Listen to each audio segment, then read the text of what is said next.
If an abundance of color and collecting loot are two of your favorite things, then Lapis x Labyrinth will be right up your alley. This over-the-top action RPG features the two in spades as you take on quests and eliminate hordes of enemies, diving deeper into the labyrinth.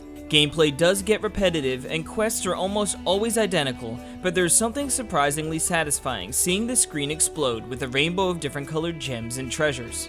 Lapis x Labyrinth has a fairly straightforward gameplay loop. Accept a quest from the guild, go to the labyrinth, collect a certain number of purple diamonds on each floor, head to the transporter, rinse and repeat. Each quest has a varying total of floors to clear, and when you get to the final one, you'll have to defeat a boss to complete the quest. Of course, there are a ton of enemies along the way, including certain areas that become sealed off until you dispose of each threat. Killing enemies showers the screen with coins and gems, but when you enter a fever, an event triggered on occasion, that's when those showers turn into monsoons, covering the screen with heaps of treasures. Quest levels feature 8 quests, and upon completion, unlock the subsequent level, which takes you to the next area filled with more difficult monsters to vanquish. Since quests have you doing basically the same thing each time, what breaks up the monotony is in the diverse cast of characters to choose from. With 8 different classes in total, finding a nice mix of playstyles is fun, especially since each plays considerably different from one another. For example, the Destroyer is a slow-moving class that wields a greatsword, but unleashes a huge amount of damage, while the Maid is quick and hits her opponents with a volley of attacks using her pan. A party consists of 4 characters, a lead member, and 3 others who are there for support. Oddly enough, support characters actually stack on top of the lead member and are represented by only their heads. So as you travel around, there is 1 body and 4 heads stacked up on each other. While the lead member will be the one dishing out the damage, you can call in the next member to unleash an attack and then they shuffle to the top of the stack. Of course, this isn't an unlimited option, but knowing when to utilize the function can help deliver that necessary extra damage. Another option is when your EX bar is full. You can use an ability that will have all party members work in unison to deliver a devastating attack that more often than not obliterates everything in its path. The beauty of having the 4 members is being able to switch out on the fly, whether it be because one is low on health or because you simply want to change up your set of attacks. Another driving force to push you further into the labyrinth is acquiring new loot to outfit your party members with.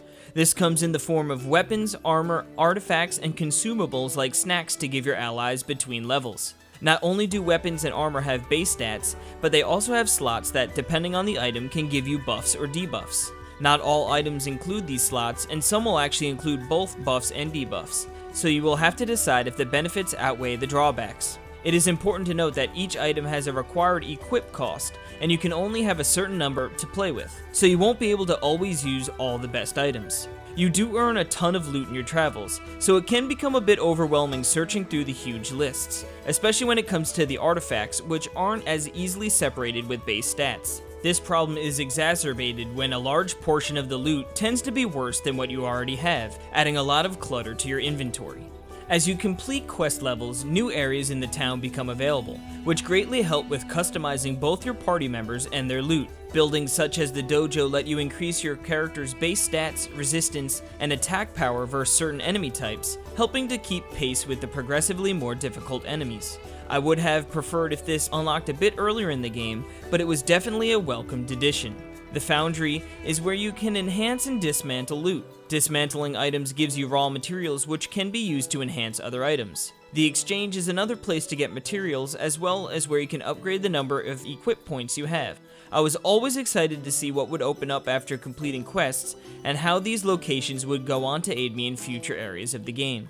Lapis x Labyrinth has a very anime and Japanese feel in both its look and audio approach. Characters have a chibi style to them, which works well considering that the characters stack upon one another. With each attack comes a grunt, and since you'll be unleashing attacks quite often, you can expect a lot of vocalizing. It can be a bit overwhelming and even a little grating, but it never personally bothered me. Fortunately, for those who are a bit more turned off by it, you can toggle down the voice volume in the settings. Something I really appreciated was how load times were practically non-existent, dropping you right into the action almost immediately after starting a mission. Loot-driven action RPGs can find themselves in a pattern of being repetitive, relying on the desire for the next shiny piece of armor to keep players engaged. Lapis x Labyrinth certainly falls into that category, but unfortunately, despite a huge number of items you earn, Many tend to be downgrades. However, the diversity in each character type works to its advantage, promoting mixing and matching party members to help reduce the feeling of grinding in this outrageously stylistic 2D action RPG.